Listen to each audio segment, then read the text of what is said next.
Hey yo, salute to the people. It's the social forecast. Today is Tuesday, October 15th, about 4:30 p.m. Eastern Time. I hope you all did something today to further your goals and to help you realize your dreams. All right, let's get into it. So I cover communication and relationships on this platform in the past quite often. I've realized a few things recently. I don't know if it was just an epiphany or just, and having recent conversations, just something that I realized that I necessarily didn't realize before. But this is for all of my new relationship people. It's just a little tidbit of information to kind of keep with you, keep conscious of. I talk about often on this platform how important communication in relationships is. And then, in having different conversations with people, we cover how important it is not just to communicate, but to effectively communicate. And then with that, there's different levels of communicating and understanding. And the last part that kind of ties that all together is you can communicate with your partner all day, every day. If that person is not at a place mentally, spiritually, emotionally, maturity-wise, what have you, to receive that communication and understand what it is that is being communicated to them, it really does you no good. So that's on one end. But then you have individuals who are not interested in seeing your side, and that's just the sad truth.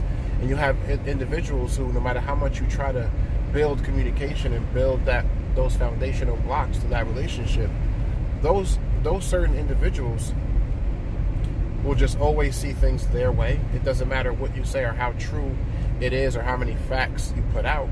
Some people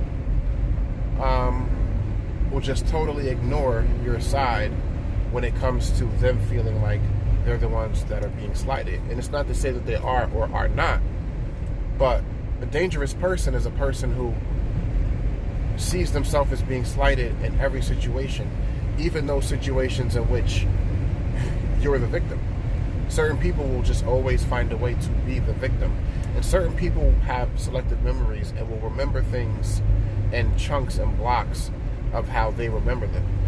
And even if some of those memories are correct, the sequencing that people like to choose to remember things, as far as who did what first and what the original catalyst was to things going bad, or at least the starting point to the relationship going downhill. So to all of my new relationship people, if you're just getting into a situation with a person, you're still in that stage of getting to know who they are, trying to figure out where the situation is going, I would caution you all to be very, very conscious and cognitive of who you're dealing with and how they receive information.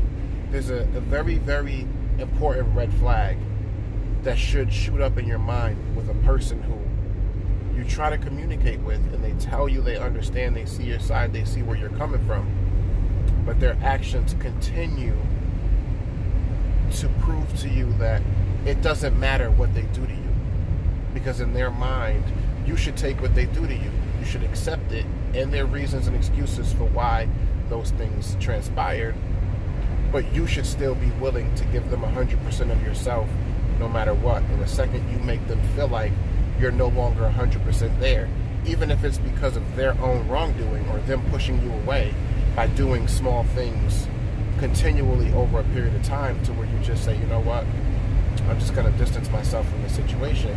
And over time, that chips away at you.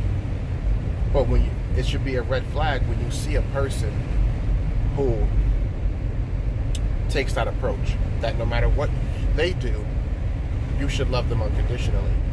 But the second you do something to harm or hurt or offend them, even if only in their mind, because they're very selective on what they choose to recognize and not recognize as being genuine, that person won't hesitate to try and get back at you, to try and cause you pain just because of the perceived pain that they feel you caused them. that's all I stopped by to say. Be very careful who you all are dealing with, because it's one thing to get into a situation with someone, want to build communication, want to build a relationship, but it's a sobering feeling, and it's a life humbling feeling to wake up one day several years down the line after having dealt with that person for years on end, only to realize, oh, so you never bothered to understand my point of view. You never bothered to see the things that you did, that you brought to this relationship, the negative energy that you injected into our bond that infected our chemistry and turned things the way they are. Look for those signs early, because a person like that you will never win with. You will never win with. And there is such a thing, as taboo or cliche as it is, there is such a thing as getting to a point with someone in a relationship where you naturally feel like you've been in it so long, there's either no point to leave, you don't want to start over, you feel like you can't start over, too much time has gone by, you're older, you've got kids, whatever the case, you don't want to get back into the dating pool. Be extra vigilant so that you can stop those situations before it gets to that point, because it is a real thing, it's a real feeling. Some people call it fear of starting over, but it is a real thing. There are countless number of people who stay in their relationships long past the expiration date because they feel like at that point they've been in it so long they might as well just keep rolling. So I would never speak ill on or advise another person to leave the relationship or when the best time to leave is, because everyone has different thresholds of what they will tolerate, and it's different for different people. When it's time to leave a relationship, each person will just know that it's finally time, and that doesn't follow the sequential order of time itself. Time passes in a linear sense, but your tolerability with a person, your ability to brush things off and continue to try and build with that person, that doesn't happen in a linear sense. That happens in a perennial sense. And so there's days, there's ups and downs, there's days where you may feel like you want to go on, there's days you may feel like you don't, but a lot of people, more often than not, stay in the relationship way longer than what they should, and who knows what the real reason for that is. For different people it can be different reasons, but if you are starting off fresh, that's why I say this is for my new relationship people, you're in the best position to catch these things, these red flags early. You're in the best position to pick out what qualities in a person you don't want to have to tolerate, or you don't want to get to the point where you just become tolerant of those things because enough time has passed.